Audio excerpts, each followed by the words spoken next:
말씀 요한계시록 12장 10절부터 12절 말씀 봉독합니다.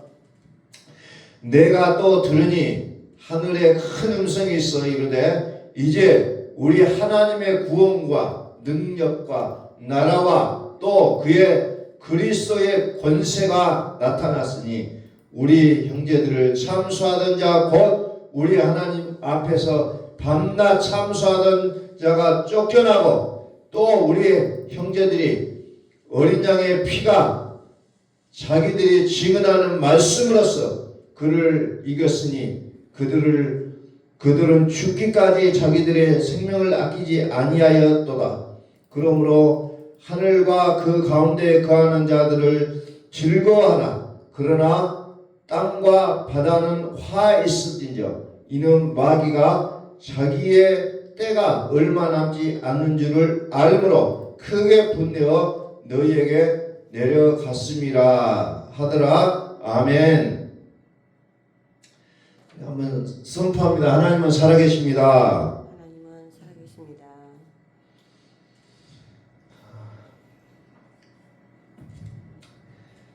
오늘 말씀을 보면서 우리 영적인 빌드업이라는 것을 생각하게 됐습니다. 빌드업은 건축에서도 사용하는 단어고 또 축구에서도 사용하는 단어예요. 그래서 우리 일상생활에 사용하고 있는 그런 용어 중에 하나입니다. 그래서 축구에서 이 빌드업이라는 단어를 쓸 때는 이런 뜻으로 쓰이고 있어요. 골을 넣기 위한 사전 작업이에요. 골키퍼로부터 시작하여서 수비수에게 공격수에게 전달돼서 상대의 압박을 무력화시키고 공격을 전개하기 위한 패스로 해서 이루어지는 그 작업을 빌드업이라 얘기하고 있습니다. 그래서 오늘 우리가 영적으로도 우리에게 이와 같은 빌드업이 굉장히 중요하겠다. 건축에서는 이제 하나하나 작업을 밑에서 위로 쌓아가는 단계를 빌드업이라고 얘기하고 있어요.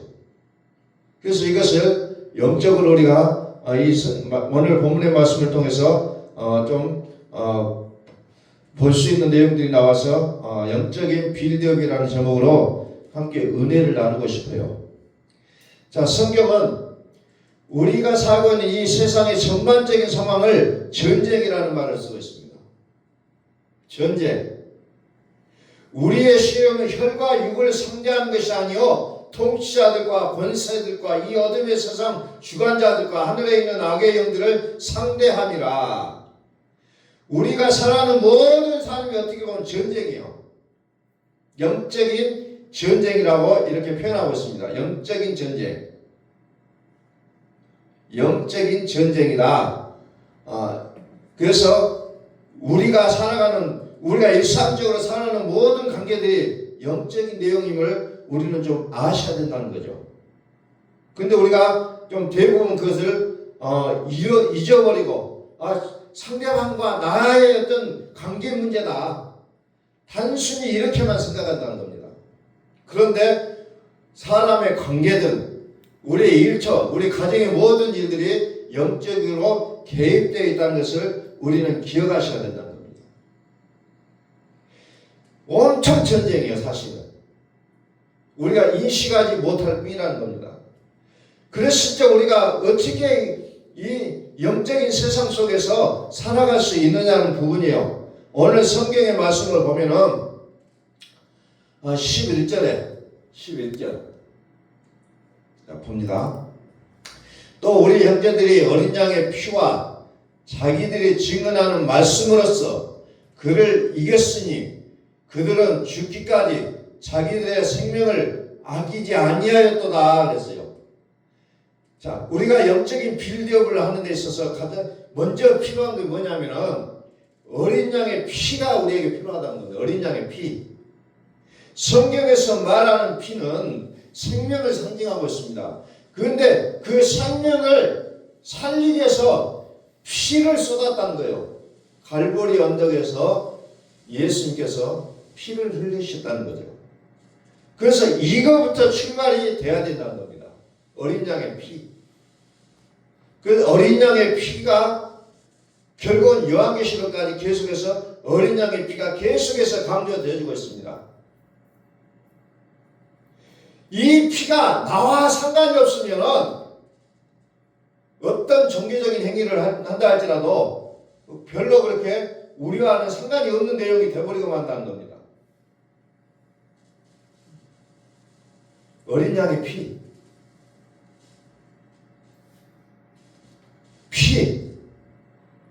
자, 계속해서 제가 말씀을 드리고 있어요. 예수는 우리의 범죄한 것 때문에 내 주민이 되고 우리를 의롭다 하기 위하여 살아나셨느니라. 내 주민이 됐다는 것은 예수님께서 우리를 위하여 우리의 죄를 짊어지시고 대신 십자가에서 죽으셨다는 거예요. 십자가에서 죽으신 것은 물과 피를 다 쏟으셨다는 겁니다. 우리가 영적인 빌드업을 하는 데 있어서 이 어린 양의 보혈로 출발되지 않으면 우리는 하나님과 아무런 관련이 없다는 겁니다. 어린 양의 피. 그래서 구약에서는 이스라엘 백성들이 애굽에서 종살이하다가 나올 때 어때요? 어린 양의 피를 문설주에 뿌렸다는 겁니다. 그래서 이 피를 볼 때마다 넘어가요. 죽음의 사자가 찾아와서. 그런데 이 어린 양의 피가 뿌려지지 않는 집은 다 죽었다는 겁니다. 장자들이 다 죽어요. 어린 양의 피를 보고 우리말로 하면은 저승사자가 지나간다는 거죠. 결국은 그것을 통해서 예수님의 그 피로 말미암아 우리를 구원하셨다는 것을 그것을 통해서 우리에게 그림자로 보여주셨다는 겁니다. 어린 양의 피. 그래서 우리는 매 순간순간마다 정말 이 말씀이 나의 말씀이 되기를 간절히 소망하셔야 된다는 거예요. 듣고 들었지만 그럼에도 불구하고 나와의 상관이 없을 수가 있다는 겁니다. 그래서 우리는 하나님의 말씀을 간절히 사모하는 마음으로 들으셔야 된다는 거예요. 들으셔야 되고 그것을 나의 사건으로 만들어야 된다는 겁니다. 어린 양의 피로 우리는 신앙의 새 출발이 이루어져야 된다는 겁니다. 그 다음에 또 보니까 무슨 말이 나오냐면 자기들이 증언하는 말씀으로써 그를 이겼다 그랬어요. 증언하는 말씀으로. 말씀. 그러면서 우리는 첫 번째 어린 양의 피로 우리의 신앙을 세워가야 돼요. 두 번째는 뭐예요? 말씀 선포가 우리에게 중요하다는 겁니다. 사단은 우리를 하여금 침묵을 시켜요. 말을 하지 않게 합니다. 가만히 있게요. 반응을 없게 합니다. 그게 사탄의 전략이에요. 그러면서 찾아오는 게 뭐예요? 두렵다는 겁니다. 우리의 모든 삶의 환경이 두려워요. 경제적으로도 인간관계적으로도 가정의 문제 이런 것들로 두려움이 엄습해 온다는 겁니다. 관계가 걱정이 돼요. 어떻게 하든 이런 것들을 통해서 우리의 입을 사단은 막아버린다는 겁니다. 그런데 우리는 매 순간순간마다 말씀을 선포하시라는 거예요. 아침에 일어날 때부터 아침에 일어나서 뭔 걱정부터 하는 게 아니라 말씀을 선포하는 일부터 먼저 하시라는 거예요. 말씀의 능력이 어느 정도입니까? 히브리서 4장 12절 말씀 봅니다. 말씀의 이력. 이것을 믿음으로 받지 않으면 우리는 또 집에 들어가면 걱정과 근심부터 하게 돼 있어요. 히브리서 4장 12절. 하나님의 말씀은 살아있고 활력이 있어. 하나님의 말씀은 살아있고 활력이 있어. 좌우에 날선 어떤 검보다도 예리하여 혼과 영과 및 관절과 골수를 찔러 쪼개기까지 하며 또 마음의 생각과 뜻을 판단하나니 그랬어요. 하나님의 말씀은 살아있다는 겁니다. 살아있기만 한 게 아니라 활력이 있다는 거예요. 활력. 그래서 낯선 어떤 것보다도 예리하다는 겁니다. 그래서 우리의 혼과 영과 관절과 골수를 찔러 쪼갠다는 거예요. 찔러 쪼개야 된다는 거 말씀이. 말씀의 능력은 어마어마하다는 것을 성경은 말씀합니다. 그래서 말씀이 들어가야 변화가 일어난다는 겁니다. 그런데 말씀을 듣긴 듣지만은 내 속에 들어가지 않으면 우리는 10년, 20년, 30년 평생을 예배당을 다녔지만 여전히 그리스도인이 되지를 못하고 있다는 겁니다. 하나님의 말씀이 선포돼야 돼요. 내 가정에, 내 삶의 현장에, 인간관계 속에 말씀이 선포돼야 된다는 겁니다. 말씀을 선포해야 돼요. 말씀을. 말씀이 어떻습니까? 진리를 알지 진리가 너희를 자유케 하리라. 말씀은 우리로 하여금 자유를 주신다는 거예요. 자유. 자유롭게 한다는 겁니다. 여전히 내가 뭔가 두려워요. 여전히 걱정투성이에요. 그것은 다른 것이 아니라 여전히 내 마음의 말씀을 받아들이지는 못하고 있는 그 모습이라는 겁니다.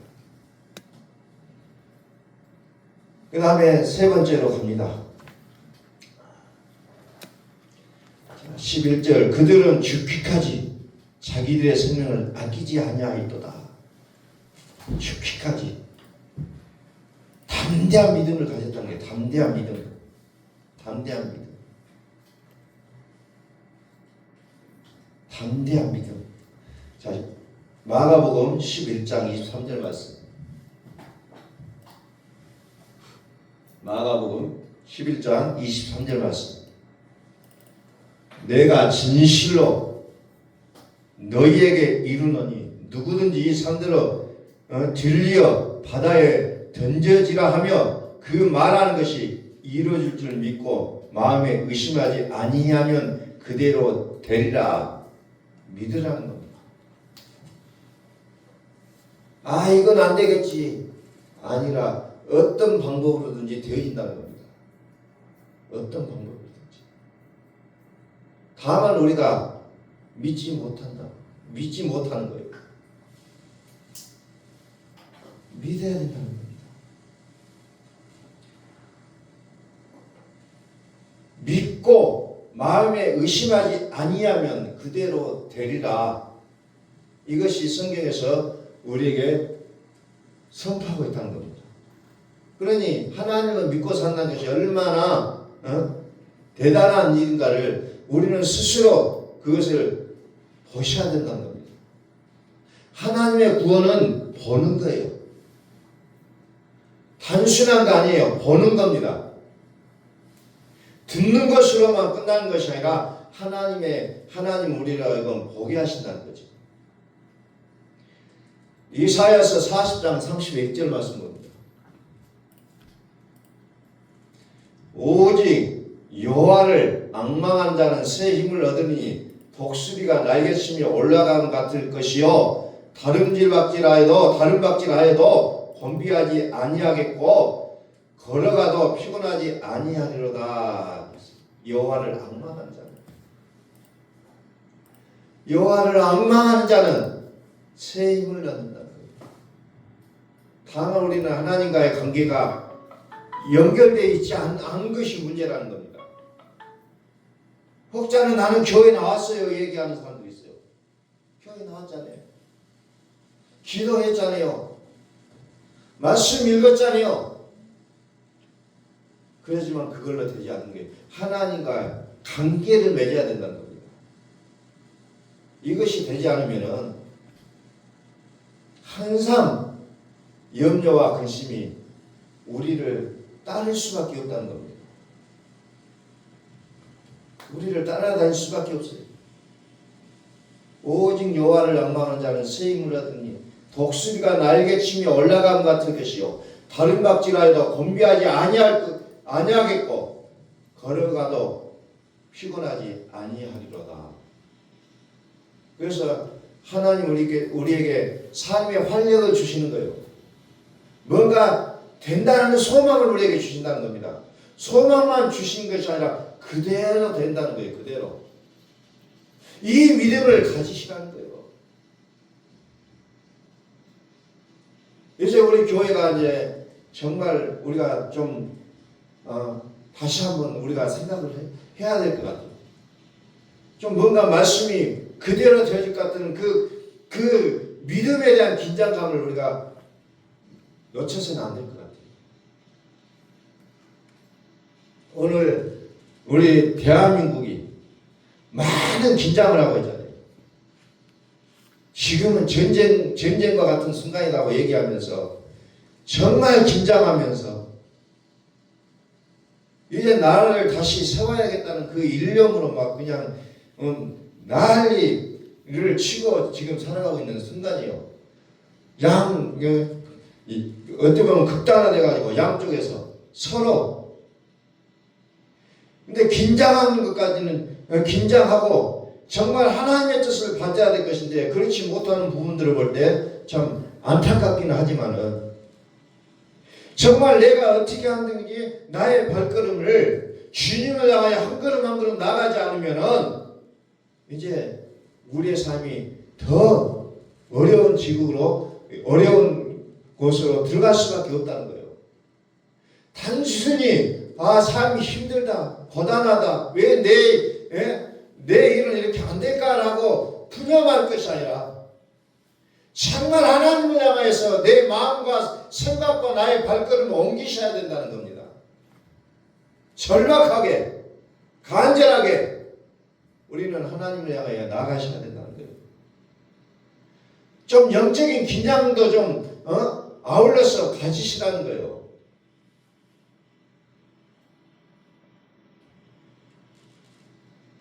그래서 우리의 영적인 빌드업을 다시 한번 시작해야 될 때가 됐다는 겁니다. 그래서 제가 계속해서 이제 말씀을 드린 부분이 1000번제를 하자는 거예요. 매일 이사야서 53장을 다시 한번 펼게요. 이사야서 53장 5절 말씀.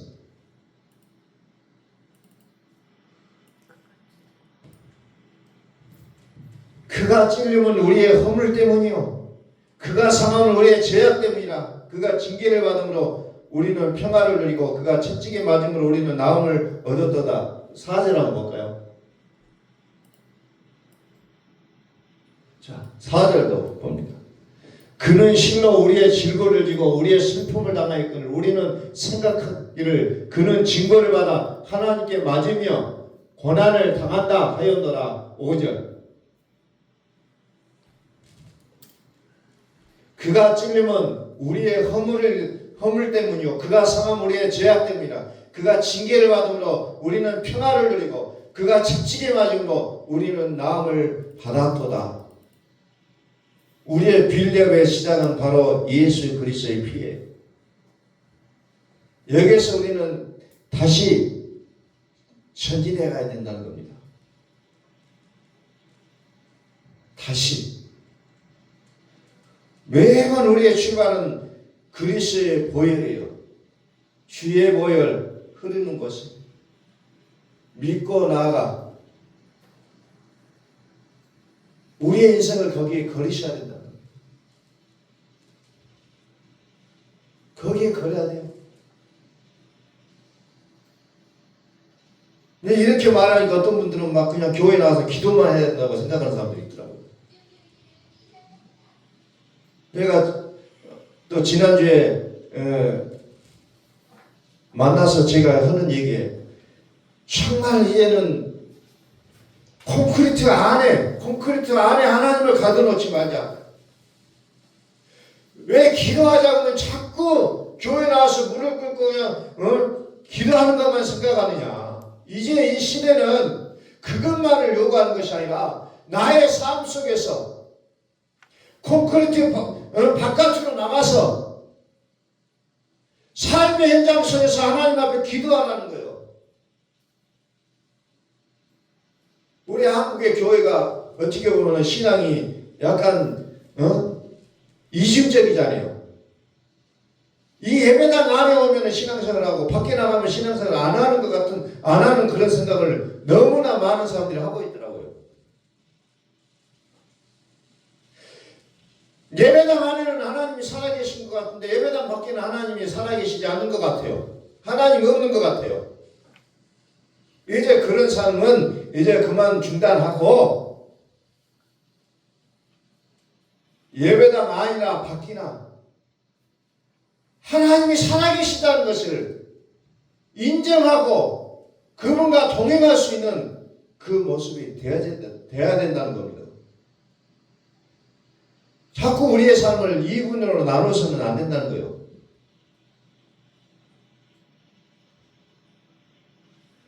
신앙이 잘못된 자기의 생각대로 되어진 것으로 믿는 사람들이 너무너무 많다는 겁니다.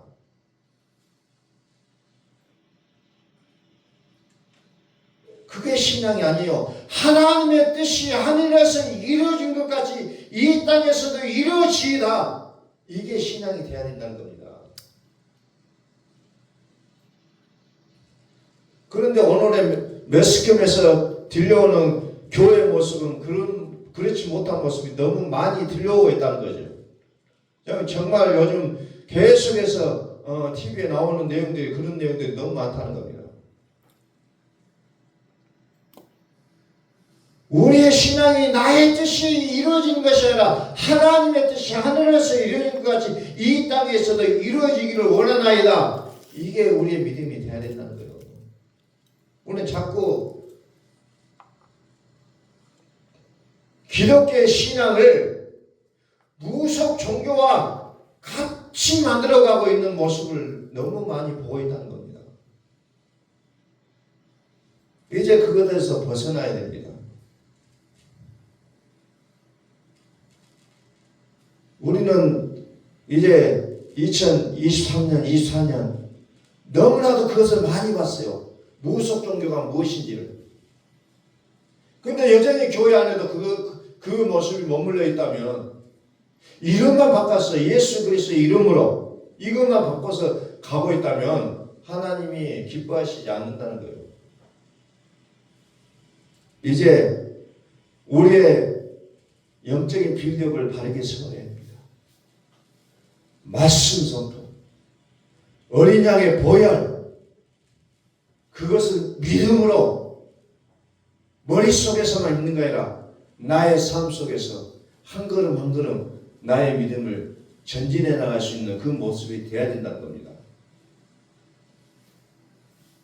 빌드업을 하는 데 있어서 머릿속으로만 하면 안 돼요. 축구를 머리로만 하면 축구가 되지 않아요. 축구는 발로 뛰어야 된다는 겁니다. 그 빌드업을 발로 맞춰가야 돼요. 자기 팀원들끼리 함께 해야 된다는 거죠.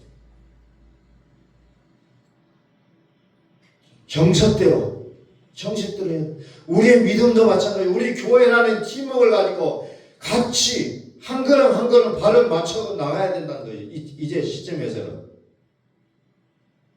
머리로만 믿는 게 아니에요. 말로만 믿는 게 아니에요. 이제는 손과 발로 믿으셔야 된다는 겁니다. 손과 발로. 요한일서 5장 4절 봅니다. 요한일서 5장 4절. 무릇 하나님께로부터 난 자마다 세상을 이기느니라. 세상을 이기는 승리는 이것이니 우리의 믿음이니라. 세상을 이긴다는 거예요. 그런데 우리는 여전히 세상에서 져요. 왜 집니까? 오늘 성경 보니까 하나님께로부터 난 자마다 세상을 이긴다고 했어요. 하나님께로부터 난 자마다 세상을 이기느니라. 세상을 이기는 승리는 이것이니 뭐예요? 우리의 믿음이라 그래서 우리의 믿음. 믿음을 어떤 믿음을 가져야 되냐? 예수께서 하나님의 아들이심을 믿는 자가 아니면 세상을 이기는 자가 누구냐? 하나님의 아들이라는 것을 예수님께서 하나님의 아들이심을 믿어야 된다는 겁니다. 근데 예수님이 어떤 분이요? 물과 피로 임하신 이시니 곧 예수 그리스도시라. 물로만 아니요 물과 피로 임하셨고 증언하는 이는 성령이시니 성령은 진리니라. 증언하는 이가 셋이니 성령과 물과 피라. 또한 이 셋은 합하여 하나니라. 성령과 물과 피. 성령은 진리라고 했잖아요. 진리, 물, 피는 셋이지만 결국은 하나라는 거예요. 하나다. 그분의 이름이 하나님의 아들 예수 그리스도. 한 분이라는 거예요. 한 분. 그래서 우리는 형식적인 신앙에 머물러 있지 말고 이제는 구체적인 신앙의 모습을 우리는 가져야 된다는 겁니다. 형식적이 아니라 내 마음이 가야 된다는 거죠. 아무리 말씀을 매주 듣는다 할지라도 내 마음이 가지 않은 설교는 이제 그렇게 크게 우리의 마음을 움직이지 못한다는 겁니다.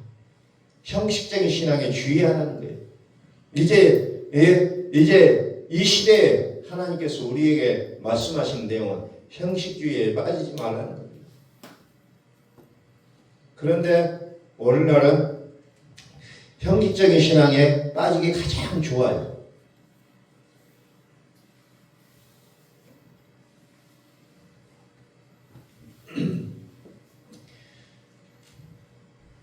다시 한번 우리는 영적인 빌드업을 해야 될 때가 됐어요. 한 걸음 한 걸음. 어린 양의 보혈로 말씀으로 담대한 믿음으로 나아가는 우리의 모습이 이제는 이 영적인 전쟁터 속에서 이제 우리가 해야 될 모습이면 우리가 지금 하고 있어야 될 모습이라는 것을 우리는 다시 한번 기억할 수 있기를 예수 그리스도로 선포합니다. 기도하겠습니다.